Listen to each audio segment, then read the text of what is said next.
بسم اللہ الرحمن الرحیم ایاک نعبد و ایاک نستعین۔ کرپشن دنیا کے ہر معاشرے میں ہے، لیکن جو کرپشن ایک معاشرے کو، ایک سوسائٹی کو، ایک ملک کو تباہ کرتی ہے وہ ایلیٹ کی کرپشن ہے، وہ جس کو کہتے ہیں رولنگ ایلیٹ۔ جب وہ چوری کرنا شروع کرتی ہے، جب پرائم منسٹر پیسے چوری کرتا ہے، جب اس کے منسٹرز کرتے ہیں، جب پریزیڈنٹس کرتے ہیں، یا پھر جس کو کرونی کیپٹلزم کہتے ہیں کہ وہ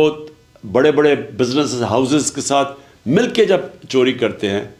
تو اس سے ملک تباہ ہوتا ہے۔ Secretary general of the United nations انہوں نے ایک پینل بنائی جس کو کہتے ہیں فیکٹ آئی پینل، اور اس نے یہ گیج کیا کہ غریب اور امیر ملکوں میں کیوں فاصلے بڑھتے جا رہے ہیں۔ تو وہ بڑے ایسے رزلٹس آئے جو کہ ساری قوم کو سمجھنا چاہیے۔ میں اپنی قوم کی بات کر رہا ہوں کہ اس کا رزلٹ نمبر 1 رزلٹ یہ تھا کہ ہر سال غریب ملکوں سے $1.7 ٹریلین 1700 ارب ڈالر غریب ملکوں سے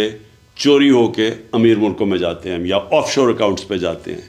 یا لنڈن جیسے کیپٹل میں بڑے بڑے محلات خریدنے کے لیے، ایون فیلڈ اپارٹمنٹس والے مہنگے ترین ایریا میں یہ غریب ملکوں کا پیسہ جاتا ہے امیر ملکوں میں اور آف شور اکاؤنٹس پہ، اور اصل میں یہ تباہ کرتی ہے ایک ملک کو۔ اور وہ اس لیے ہوتی ہے کہ ان غریب ملکوں میں رول آف لا نہیں ہوتا۔ غریب اور امیر ملکوں کے اندر فرق یہ ہے کہ امیر ملکوں میں رول آف لا ہے، غریب ملکوں میں نہیں ہے۔ رول آف لا کا مطلب یہ ہوتا ہے کہ قانون کے نیچے سب ایک برابر۔ تو جو امیر ملک ہیں وہ طاقتور کو قانون کے نیچے لے آتے ہیں، جو غریب ملک ہیں وہ طاقتور کو NRO دے دیتے ہیں، طاقتور چور کو NRO دے دیتے ہیں، اور تباہ طاقتور کی چوری کا ہوتا ہے۔ ایک ملک تباہ تب ہوتا ہے کیونکہ چھوٹا چور کتنا پیسہ چوری کر لے گا، وہ پیسہ کیا کرے گا؟ چوری کر کے زمین میں اپنے گھر کے نیچے دبا دے گا۔ لیکن جب اربوں روپے کی چوری ہوتی ہے اور وہ طاقتور کرتا ہے، یعنی وہ وزیر کرتے ہیں، پرائم منسٹرز کرتے ہیں، تو وہ جو چوری ہے وہ پھر ملک سے باہر لے جانی پڑتی ہے۔ تو پہلے چوری کر کے ایک ملک کو نقصان ہوتا ہے، اور کرپشن وہ ہوتا ہے جو ملک کا پیسہ چوری ہوتا ہے۔ چوری وہ ہوتی ہے جو کہ ایک فرد کی چوری ہوئی۔ تو جو طاقتور جب ملک کا پیسہ چوری کرتا ہے اور وہ اربوں میں ہوتا ہے تو اس کو باہر بھیجنا پڑتا ہے، تو دوسری طرح نقصان ہوتا ہے ملک کو۔ ایک کہ وہ پیسہ اگر وہ ملک میں رہے تو وہ اسے نوکریاں ہو سکتی ہیں، اسے صحت تعلیم پہ پیسہ خرچ ہو سکتا ہے، اور دوسرا کہ جب وہ ملک سے باہر جاتا ہے تو وہ ڈالرز لے کے باہر پیسہ بھیجنا پڑتا ہے۔ اس کا مطلب جو سب سے بڑا مسئلہ غریب ملکوں کا یہ بھی ہے کہ ان کے پاس فارن ایکسچینج ریزروز کم ہیں، ان کی کرنسی مضبوط نہیں ہے، یہ مزید کرنسی کو کمزور کر دیتا ہے، اور جب آپ کی کرنسی ڈی ویلیو ہوتی ہے تو ملک کے اندر انفلیشن آتی ہے اور مہنگائی غربت پیدا کرتی ہے، اور جب ایک کرنسی ڈی ویلیو جن ملکوں میں ہوتی ہے ان ملکوں میں انویسٹمنٹ نہیں آتی، کیونکہ لوگ ڈالرز ہی رکھ لیں اگر ایک ملک میں پیسہ لگانا ہے اور اس ملک کی کرنسی کی ویلیو نیچے جا رہی ہے تو وہاں انویسٹمنٹ نہیں آتی۔ تو اسی لیے ملک غریب ہو جاتے ہیں اشرافیہ کی کرپشن کی وجہ سے، اور یہ ہے سمٹمز رول آف لا نہ ہونا۔ غریب ملکوں میں ان کے اندر وہ انفراسٹرکچر، لیگل انفراسٹرکچر نہیں ہے وائٹ کالر کرائم پکڑنے کا۔ اور آپ پاکستان میں یہ دیکھ لیں کہ اس ملک کی جو رولنگ ایلیٹ جو 30 سال سے اس ملک کے اوپر حکومت کر رہی تھی،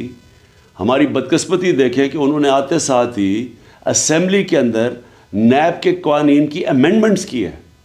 اور اس امینڈمنٹ سے پہلے ہی مشکل تھا وائٹ کالر کرائم پکڑنا۔ اب ان جو نئی امینڈمنٹس لے کے آئے ہیں، وائٹ کالر کرائم پکڑنا تقریباً ناممکن ہو چکا ہے۔ انہوں نے ایسی شکیں ڈال دی ہیں بیچ میں کہ اگر میں یہاں ملک کا پیسہ چوری کر کے باہر بھیجوں تو یہ ناممکن ہے ہمارے لیگل انفراسٹرکچر اکاؤنٹیبلٹی بیورو کا کہ وہ پیسہ واپس لے کے آئے۔ پہلے ہی مشکل تھا، لیکن اب مزید انہوں نے ایسے قانون بنا دیے ہیں کہ انہوں نے تقریباً ناممکن کر دیا۔ میں اگر پیسے چوری کر کے اپنے خاندان کے نام پہ کر دوں تو وہ بھی اب نہیں پکڑ سکتے۔ اگر میں پبلک آفس ہولڈر ہوں اور میں کرپشن کرتا ہوں تو اس سے پہلے اور زیادہ تر دنیا میں مجھے جواب دینا پڑتا ہے کہ جب میری آمدنی سے زیادہ میرے اثاثے ہیں، انہوں نے یہ قانون بنا دیا ہے کہ ان کو ثابت کرنا پڑے گا اب نیب کو، تو وہ آگے ہی مشکل تھا، جس طرح میں نے کہا وائٹ کالر کرائم کو پکڑنا، تو اب ناممکن کر دیا انہوں نے، کیونکہ وہی لوگ، وہی سٹیٹس کو، وہی چور، وہ خود آ کے بیٹھ کے اپنے آپ کو انہوں نے پورا اب لائسنس دے دیا چوری کرنے کا۔ تو آخر میں صرف یہ کہنا چاہتا ہوں کہ میں نے 26 سال پہلے جو پارٹی بنائی تھی تحریک انصاف، اس کا بنائی اس لیے تھی کہ جب تک ایک ملک میں قانون کی حکمرانی نہیں ہوتی، جس کو رول آف لا کہتے ہیں، وہ ملک ترقی نہیں کر سکتا۔ آپ ایشین ٹائیگر نہیں بن سکتے، آپ اگر سمجھتے ہیں ہم چائنا کی طرح ترقی کر سکتے، ہم نہیں کر سکتے۔ یہ سارے ملک تب ترقی کیا تھا انہوں نے جب انصاف، رول آف لا لے کے آئے تھے، قانون کی حکمرانی لے کے آئے تھے، کیونکہ جب طاقتور کو آپ قانون کے نیچے لے آتے ہیں تو تب یہ جو وائٹ کالر کرائم یا جو پیسہ کرپشن ملک کو تباہ کرتی ہے، تب وہ اس کو کنٹرول میں لے کے آتے ہیں۔ اور یہ سارے جو ملک ہیں، خوشحال ملک، سوئٹزرلینڈ، ویسٹرن یورپ کے ممالک اور امریکہ، ان ساروں کے اندر رول آف لا انڈیکس میں یہ 90% سے اوپر ہے۔ سوئٹزرلینڈ 99% ہے، اور ہمارے ملک جو غریب ہیں، نائجیریا کی مثال آپ کے سامنے ہے، جو کہ تیل کے ذخیرے پہ بیٹھا ہوا ہے، وہاں صرف رول آف لا 7% ہے، اور ہمارے جتنے بھی پاکستان جیسے ملک، ہم سب 15-20% سے کم ہیں۔ آخر میں سم اپ یہ کرنا چاہتا ہوں کہ جب تک ہم سارے ملک اس چیز کے اوپر زور نہیں لگائے گا قانون کی حکمرانی کرنے کے لیے، رول آف لا اس ملک کے اوپر لاگو کرنے کے لیے، ہم کبھی بھی یہ بڑی کرپشن نہیں روک سکتے، اور جب تک بڑی کرپشن نہیں روک سکتے، خوشحالی نہیں آ سکتی۔ شکریہ۔